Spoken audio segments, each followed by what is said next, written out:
د کندوز د ګلتیپې ولسوالۍ اوسیدونکي د دې ولسوالۍ د امنیت په اړه خوشبینه دي. دغه اوسیدونکي وایي په دې ولسوالۍ کې امنیت او ثبات د امنیتي ځواکونو د سالیري ساعته د هڅو پایله ده.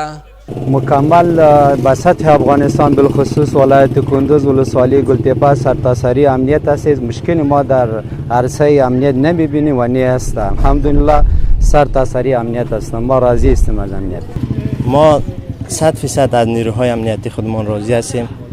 برای ما امنیت خوبی را مشاهده کرده. دزدی نیست، چیزی نیست. ما 100% راضی هستیم از نیروهای امنیتی ما. په ورته وخت بیا د نوموړي ولسوالۍ چارواکي په دې ولسوالۍ کې د خلکو د ژوند او مال خوندیتوب د امنیتي ځواکونو ترمنځ بشپړه همغږي او د خلکو د همکاریو پایله بولي.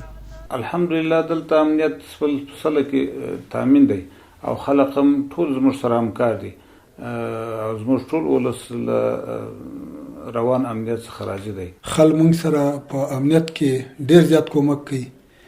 د سپینګیری راځي وخت په وخت د موږ سره دلته کینی جلسې کوي، معلومات راکوي او مشورې راسکوي. یعنې موږ ته داسې بعضې موردو کې داسې لارښوونې کوي چې موږ بیخي د دوی د لارښوونې تعقیبوو، موږ سره مشورې کوي.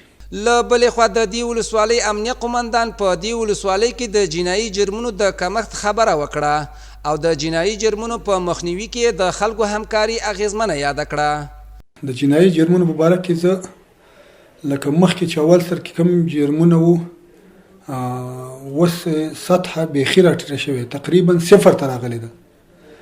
ځکه موږ په میاشت کې هم یو جنایي جرم نه ثبتېږي. په ګلتیپې ولسوالۍ کې د امنیت او ثبات د تامین په اړه خلک خوشبیني په داسې حال کې کوي چې د اسلامي امارت د نظام له واکمنېدو سره سم دغه ولایت په مرکز او ولسوالیو کې امنیت په بشپړه توګه تامین شوی دی.